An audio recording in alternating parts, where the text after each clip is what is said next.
You have to free your team members to do their best work. The best leaders listen to their team and let them lead themselves. You create loyalty by helping other people reach their own personal goals. You must show a real interest in your team and prove you care about their success. A special thanks to the Waitley family for partnering with us to release this video exclusively on my YouTube channel. To check out more about Denis Waitley Global, click the first link in the description below.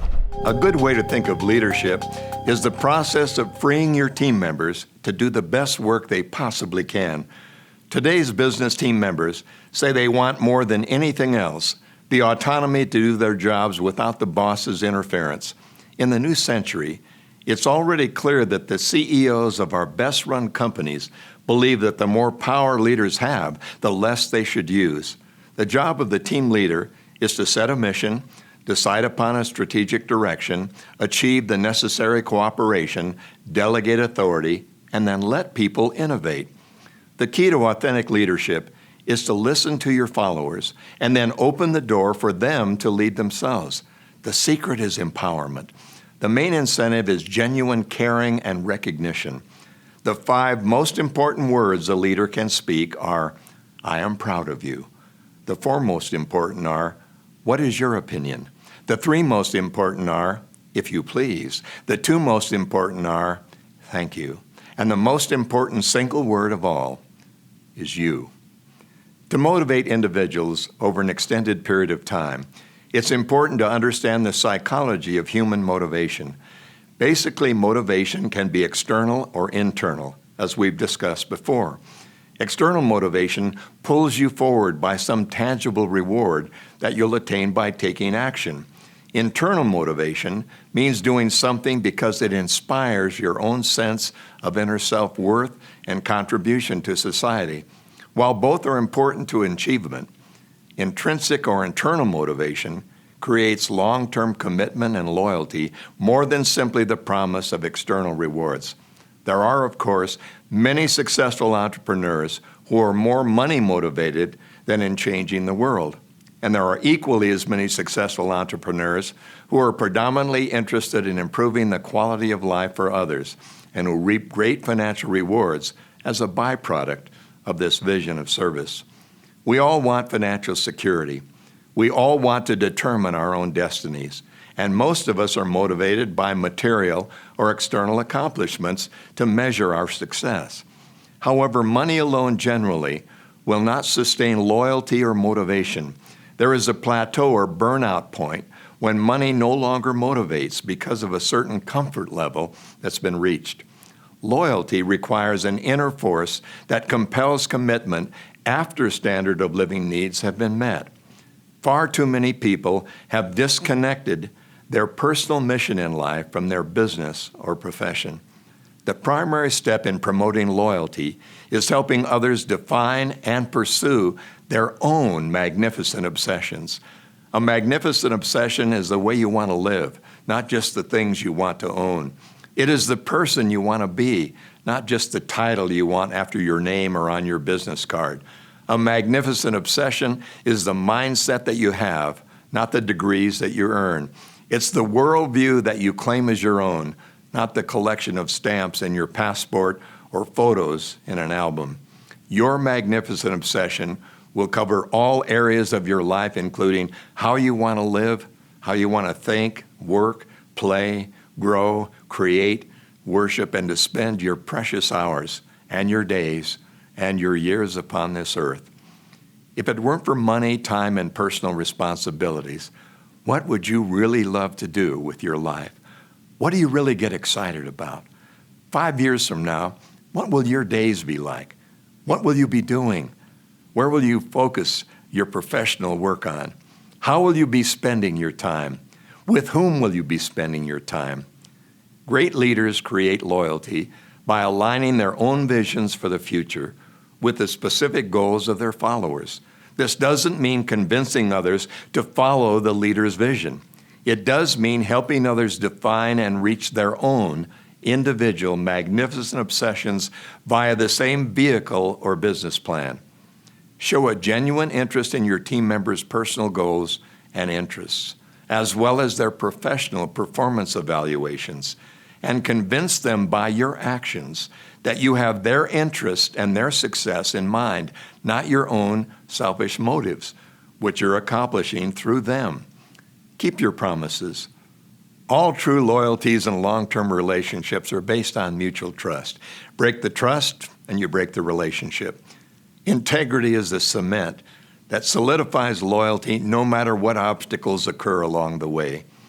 Empowered teams require a new communication style. In the old traditional work group, you want compliance. In an empowered team, you want initiative.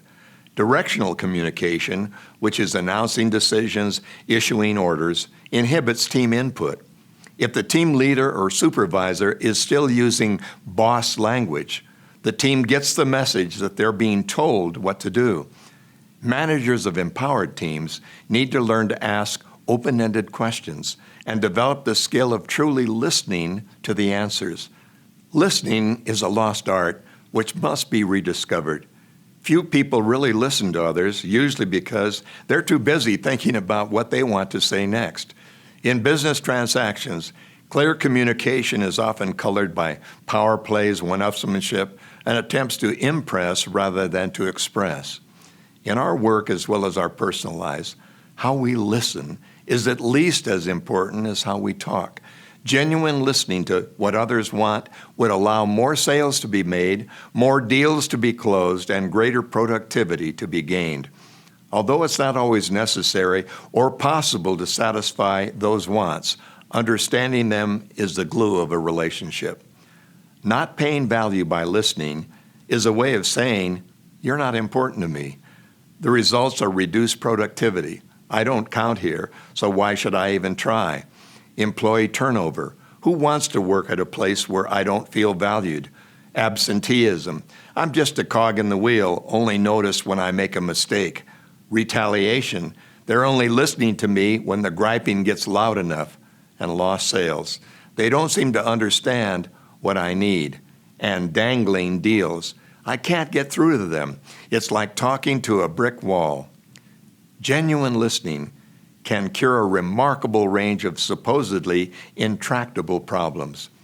So even if you have excellent presentation skills and have an authoritative and persuasive ability to speak to those you lead, make a conscious effort to convert your team meetings into creative dialogue, where you ask open-ended questions and solicit feedback and input from all those present.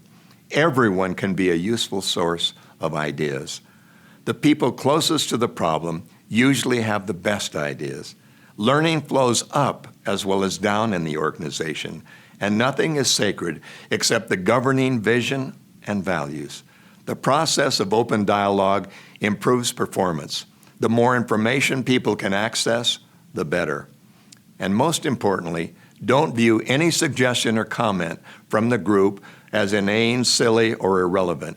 Appearing foolish in front of one's peers is a major embarrassment and stifles any future desires to offer ideas that might be considered off the wall.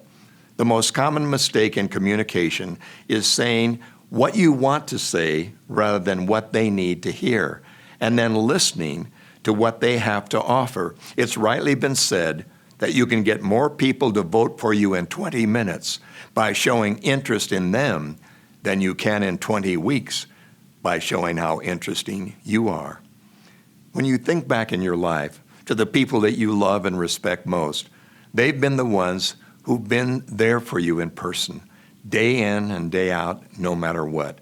By actually considering your team as your own performance review scorekeepers, you'll spend the time and effort required to earn their respect by respecting them and keeping them informed of both the good and the bad news ahead for the organization. Often those lowest on the pay or hierarchy scale are closest to the customer, and therefore they're most aware of the problems in delivering quality goods and services as advertised. Having an active suggestion system in place that pays attention to and rewards innovation in making the organization more effective and efficient is crucial to success in a volatile competitive economy.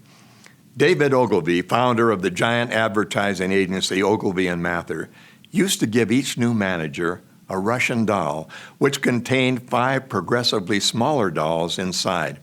A message inside the smallest doll read, "If each of us hires people we consider smaller than ourselves, we shall become a company of dwarves. But if each of us hires people who are bigger than we are, we will become a company of giants." Instead of a numbers game, business today is truly a motivate the team game in a global marketplace where the playing field is anything but level and where there's no job security because of slimmer profit margins due to outsourcing of manufacturing and service functions. It's imperative to maximize the return on investment in human capital already on your payroll. Here are some steps to empowering team members. Document their accomplishments so they can't pretend they don't exist. Never allow team members to lose sight of their own accomplishments and with it their potential for success. Show them how to find opportunity in adversity. Every outcome, no matter how negative, presents options that were not previously available. Assign them tasks that will display their talents. By transferring important responsibility to team members, you demonstrate your confidence in them and give them the chance to succeed in increasingly challenging assignments. Teach them how to get what they want from other people. Teach your people to be assertive rather than too aggressive or too passive. And show them the awesome power of listening, an active strategy for achieving personal success. When your subordinates become better listeners and begin reaping the benefits, they'll feel better about themselves. Tell them exactly what you expect of them and find out what they expect of you. The reason most subordinates and team members give for not satisfying their management is not knowing what management expects. Criticize performance, but not people. The spirit of criticism should be, I don't like what you did in this case, but I do like you. Praise not only them, but also their performance. You don't want merely to keep your people happy. You want them to know what they did right so they can repeat it. And keep them in an ongoing training program. This gives them a voice of confidence, and carefully chosen training will further contribute to their effectiveness. As accomplishments mount, self-confidence and ability grow in other areas as well. The more we accomplish, the larger our view of our enormous capacity for creative growth. It's been said, there are really no business problems that aren't really people problems that impact business decisions and outcomes. Solicit feedback from the bottom up, rather than make edicts and policies from the top down. To become a giant in the eyes of others, and to succeed in the 21st century, look up to those beneath you. Total success is the continuing involvement in the pursuit of a worthy ideal, which is being realized for the benefit of others rather than at their expense. And success is the process of learning and sharing and growing. Learn how others feel and consider where they're coming from before criticizing or passing judgment. And even if you can't feel for everyone you meet with sympathy, be certain that you feel with every living thing you encounter, called empathy. The best leaders and managers in the world look for value and pay value often to members of their team. Their motto is, if you win, then I win too. Develop that magic touch. Reach out today and tonight and tomorrow and every day for the rest of your life and give someone the value of your attention. Remember, a touch is worth 1,000 words of text messages. Text messages are the most impersonal forms of communication. They're the enemy of intimacy. Your personal physical presence, being there with your employees, being there with your loved ones. The most important motivational message in the world is, I'm here for you because I care for you. You're worth my full attention right now. Being there in person to encourage and support others is the ultimate expression of empowerment. And congratulations, you're one video closer to who you're meant to be. Believe. For some more incredible Denis Waitley motivation, check the video right there next to me. I think you'll love it. Continue to believe, and I'll see you there. Losers engage in pleasurable activities with no particular result in mind. We call this instant gratification. But winners choose activities that will give them long-term positive results.